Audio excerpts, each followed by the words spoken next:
Hello friends, welcome to a new video. इस video में मैं आपको बताने जा रही हूँ आपको डिजास्टर मैनेजमेंट का यूनिट 3। मैं आपको बता दूं कि ये आपका सेमेस्टर 3 का सिलेबस है, जो आपका FYUGP के अंडर है, न्यू एजुकेशन पॉलिसी का। आपका सेमेस्टर 3 का डिजास्टर मैनेजमेंट MDC के SEC के अंदर आता है। SEC इनानमस कोर्स के अंदर जिन्होंने भी अपना डिजास्टर मैनेजमेंट चूज किया होगा वो इसको पढ़ सकते हैं। और एक बच्चे ने कमेंट भी किया था कि महसूस केस स्टडी पे वीडियो लाने के लिए, तो थोड़ा लेट हो गया, इसके लिए सॉरी। लेकिन अब से मैं रेगुलर कोशिश करूँगी कि आपका वीडियो आए।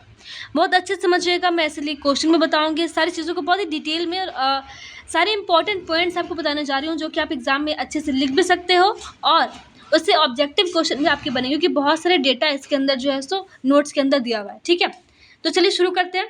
डिजास्टर मैनेजमेंट है, यूनिट 3 है आपका, case study related to major event. मतलब कि आपको डिजास्टर मैनेजमेंट का बहुत सारा मतलब कि जो हुआ है उस पर स्टडी करना है, सारे केसेस पर स्टडी करना है। बहुत सारे स्टडीज आपको दिए हुए 2-3, लेकिन आज मैं आपको फर्स्ट स्टडी जो है आपका उत्तराखंड ट्रेजेडी जो 2013 में हुआ था, केदारनाथ भी उसमें बहुत ज़्यादा ही पॉपुलर प्लेस जो था वो भी बहुत ज़्यादा ही क्षतिग्रस्त हुआ था, उसके बारे में हम लोग इसमें डिटेल में पढ़ने जा रहे हैं। ठीक है, कि कैसे हुआ था और क्या क्या उसका इफेक्ट हुआ, क्या क्या नुकसान हुआ, और रेस्क्यू को कैसे, क्या मतलब कि रेस्क्यू कैसे किया गया। ठीक है, तो सारी चीज़ों को हम लोग देखेंगे, बहुत आसानी से समझते रहिएगा। At the peak of the monsoon, the northern state of Uttarakhand was face to face with flood caused due to the cloud burst that hit three of the four famous Char Dham pilgrim sites. तो यहाँ पे क्या बोल रहा है कि monsoon जब आता है तो मानसून के पूरा पीक पर, जैसे कि मानसून, जैसे कि गर्मी है तो गर्मी में ऐसा मंथ होता है जहाँ पे बहुत ज़्यादा गर्मी होता है, जिस मंथ में बहुत ज़्यादा गर्मी होता है, तो मानसून का ऐसा सीजन, ऐसा मंथ चल रहा था उस टाइम, वो जून चल रहा था, जो मानसून पीक पे होता है। तो वही पीक मानसून पे जो है सो उत्तराखंड का नॉर्थन एरिया जो था वो जो है सो बाढ़ को फेस करता है। और जो बाढ़ आया कैसे था, वो जो फ्लड था वो कैसे आया था, वो बहुत सारा जो बारिश चल रहा था, तो बारिश की वजह से बहुत सारे जो cloud burst that hit three of the four famous, बहुत ज़्यादा ही बारिश हुआ था। और इतना बारिश हुआ था कि बाद में वो बारिश के बाद वो एक डिजास्टर बन गया था, एक आपदा बन गया था, इतना ज़्यादा बारिश हुआ था। और बहुत ज़्यादा बारिश आने की वजह से जो है सो आपका लैंड स्लाइड हो गया था, मतलब भूस्खलन हो गया था, और जितने भी ग्लेशियर्स थे, जो बर्फ़ था, वो सब कुछ पिघल गया था, और पिघलने की वजह से और भी ज़्यादा बाढ़ आ गया था। तो ये फेस करना पड़ा था इसको उत्तराखंड को 2013 में। और आप जानते हैं कि उत्तराखंड जो है सो बहुत अच्छा प्लेस है घूमने के लिए, और केदारनाथ भी जो है सो बहुत अच्छा प्लेस है। चार धाम के बारे में आप सुने ही होंगे, तो ये सब जो है सो टूरिस्ट का है। और हिंदुज़्म में इसको जो है सो मान्यता भी है कि वहाँ पे जाने से कुछ कुछ जो है सो मन्नतें वगैरह वगैरह पूरी होती हैं। तो ये ज़्यादा फेमस है, बहुत सारे तीर्थयात्री लोग जाते हैं, पिलग्रिम लोग जाते हैं वहाँ पे। तो ये बहुत अच्छा ये प्लेस था जहाँ पे बहुत सारे लोग जमा होते हैं। फिर देखिए, prolonged and unprecedented rainfall between 14th and 18th जून। ये याद रखिएगा कि 2013 में कौन से डेट को, तो 14 और 18 जून के बीच में जो है बारिश हुआ था। और उस टाइम जो है सो बहुत लंबा बारिश की वजह से, अनप्रेसिडेंट मतलब कि पहला ऐसा कभी नहीं हुआ था, ना ही कभी किसी ने सुना था, ना ही किसी ने देखा था, ऐसा बारिश हुआ था 14 से 18 जून के बीच में। Over a large area resulted in flash flood and landslide eight many location. मतलब कि बहुत अचानक सा बाढ़ आया था और बहुत सारा लैंडस्लाइड हो गया था मेनी लोकेशंस पे, सिर्फ उत्तराखंड में ही नहीं, उसके अगल बगल के जो भी स्टेट थे, हिमाचल प्रदेश वगैरह, वहाँ पर भी ये सारी चीज़ें आपको देखने को मिली थी, which eventually turn into a massive disaster.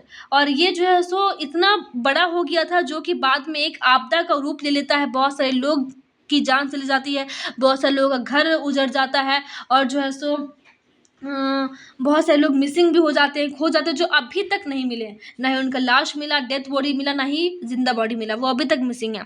Becoming the countries worst natural disaster since the 2004 tsunami. और ये जो था 2004 के बाद सबसे बड़ा, सबसे खराब डिजास्टर था। सुनामी आया था 2004 में, तो उसके बाद ये सबसे बड़ा कंट्री का सबसे बड़ा डिजास्टर था, सबसे खराब। अब इसके क्या क्या इफेक्ट है हम लोग देख लें कि सुनामी क्या था। 2013 में हुआ था, जून के मंथ में उत्तराखंड में ये हुआ था। अब इसके इफेक्ट क्या क्या थे। सबसे इफेक्ट तो वैसे बहुत सारा हुआ था, उत्तराखंड के बगल स्टेट में भी इसका इफेक्ट देखने को मिल रहा था, लेकिन सबसे ज़्यादा जो नुकसान हुआ था वो हुआ था आपके केदारनाथ को। ठीक है। The flood led to severe flooding and landslide in Uttarakhand. बहुत सारे डेथ हुए थे, बहुत सारा जो भी बाढ़ आया था तो बहुत सारा घर, पशु वगैरह सब कुछ, एनिमल्स वगैरह सब कुछ नुकसान हुआ था। While the Kedarnath valley suffered the most, जबकि जो है सो केदारनाथ वैली जो सबसे ज़्यादा नुकसान होता है केदारनाथ को। The complex surrounding area way destroyed. वैसे तो मंदिर जो था, मतलब कि श्रीन जो था केदारनाथ का, वो तो फिर भी इसको झेल लिया, लेकिन उसके आसपास के जो एरिया थे, जो भी बनावट था उसका, वो सब खराब हो गया, सारा बर्बाद हो गया, resulting in the death of 100 of pilgrims and locals. और वहाँ पे आप जानते हो कि बहुत सारे लोग जाते हैं, तीर्थ यात्री लोग जाते हैं, टूरिस्ट लोग जाते हैं, तो वो सारे के सारे लोग जो है सो लोगों को इसका नुकसान झेलना पड़ा, बहुत सारे लोगों का डेथ हुआ, बहुत सारा नुकसान हुआ। ठीक है, ये आपका फर्स्ट था कि केदारनाथ को बहुत ज़्यादा झेलना पड़ा। फिर देखिए सेकंड क्या है, this led to death toll of over 6000 the 2013 flood in Uttarakhand. और क्या बोल रहा है कि एक डेटा आया था, 6000 पीपल का जो है सो डेथ को वहाँ पे नोट किया गया है फ्लड में। ठीक है, 2013 में जो था 6000 पीपल का डेथ को वहाँ पे कंट्रोल ये किया गया है, इनरोल किया गया है। फिर देखिए, the heavy rainfall which turns into flood cause destruction of bridges and roads due to that. यहाँ पे क्या बोल रहा है कि आपका जो था हेवी रेनफॉल की वजह से जो बाद में फ्लड में चेंज हो जाता है, इसकी वजह से बहुत सारे ब्रिज, आप जानते हो कि वहाँ पे ब्रिज है, और तो ब्रिज बहुत सारा जो है सो टूट गया था, डैमेज हो गया था, रोड का डिस्ट्रक्शन हुआ था, जिसकी वजह से ब्रिज पे बहुत सारे लोग एक साथ, बहुत सारा भीड़ होता है, बहुत सारे लोग जा रहे होते, क्रॉस कर रहे होते, तो ये डिस्ट्रक्शन की वजह से टोटल आपका 300,000 जो था, मतलब कि बोल सकते हैं 3 लाख पिलग्रिम्स जो तीर्थ यात्री थे वो सब, और टूरिस्ट जो थे वो सब फंस गए थे वैली में, घाटी में वो सारे लोग फंस गए थे, क्योंकि एक साथ इतने सारे लोग जा रहे होते, बहुत सारा वहाँ पे ब्रिज वगैरह है, तो इतने 3 लाख पीपल जो थे, पिलग्रिम और टूरिस्ट जो थे, वो फंस गए थे, जिसका जो है सो बाद में इंडियन आर्मी ट्रूप जो थे वो जो रेस्क्यू हुआ, तो इंडियन आर्मी ट्रूप जो थे वो 1,10,000 पीपल को वो लोग सेव कर पाए, बचा पाए उस सारे फ्लड से, और बाकी सारे लोग मिसिंग हो गए, फिर डेथ हो गया। बहुत सारे लोग अभी भी मिसिंग है, जिनका ना ही तो लाश मिला है, ना ही कुछ मिला है, वो लोग अभी तक मिसिंग है।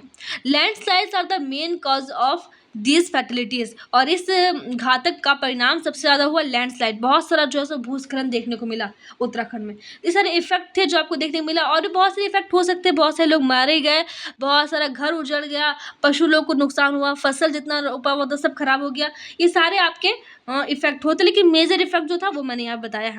अब देखते रेस्क्यू ऑपरेशन क्या था, किस तरह से जो है सो इस डिजास्टर से कंट्रोल किया गया, डिजास्टर को कंट्रोल किया गया, किस तरह से रेस्क्यू किया गया। तो ऑपरेशन जो हुआ था, तो हर ऑपरेशन का कुछ नेम होता है, तो इस ऑपरेशन को उत्तराखंड में जो रेस्क्यू ऑपरेशन हो रहा था उसको सूर्या नेम दिया गया। Operation Surya hope was the, ये आपका नेम है, ठीक है, ये 1 मार्क्स में आपके पूछे जा सकते हैं। Operation Surya hope was the Indian army central command response to the June 2013 north Indian flood in Uttarakhand. ये आपका इस फोर्स को नेम दिया गया था ऑपरेशन सूर्या होप। ड्रॉपिंग और landing 20,000 KGs of relief material soil and rocks, और इतने सारे बाढ़, बहुत सारा पानी था, तो इस सब से बचने के लिए बहुत सारे रॉक्स को डाला गया, बहुत सारे सॉइल को, और बहुत सारा मटेरियल जो है सो वहाँ पे डाला गया, ताकि जो है सो इसको ठीक किया जा सके। और केदारनाथ में जो ऑपरेशन चल रहा था उसको कुछ और नाम दिया गया था, जिसका नाम है operation Rahat. Operation Rahat name given to the rescue operation in Kedarnath to evacuated civilians affected by the 2013 north Indian flood, और सिविलियंस को या टूरिस्ट को या पिलग्रिम्स को वहाँ से निकालने के लिए, इवैक्यूएट करने के लिए ऑपरेशन राहत चलाया गया। ये आपका हो गया। उसके बाद आप सोच रहे होंगे कि इतना सारा जो पानी आ रहा था, वो बाढ़ का जो फ्लड का पानी था इतना सारा, उसको कंट्रोल कैसे किया गया। तो बहुत सारे जो वहाँ पे नदी लोग थे, एक बहुत ही फेमस जो था बाढ़ वहाँ पे, वो भी टूट गया था, तो वो उसको हम लोग देखेंगे जब से क्वेश्चन देखेंगे इसका, तब देखेंगे। लेकिन अभी आप ये देखिए last point, most of the flood water of Bhagirathi was absorb in Tehri dam reservoir, और जो था भागीरथी का बहुत सारा जो पानी था उसको जो है सो एब्जॉर्ब कर लिया गया, कहाँ, तेहरी डैम में। ये बहुत फेमस डैम है तेहरी डैम, तो तेहरी डैम में जो है सो भागीरथी का पानी को एब्जॉर्ब कर लिया गया था, ताकि जो है सो इसको कंट्रोल किया जा सके। तो आपका पहला टॉपिक क्लियर हो गया, उत्तराखंड वाला, केदारनाथ वाला। आप मुझे कमेंट में प्लीज़ बताइए अगर कोई डाउट हो। इसके बाद में अगर आपको चाहिए तो और भी मैं केस स्टडी पे और भी 2-3 टॉपिक है उसको मैं पढ़ाऊँगी। कोई भी डाउट हो तो मुझे कमेंट करके पूछ सकते हैं। आपको हिंदी में चाहिए तो आप हिंदी में बता सकते हो। Thank you.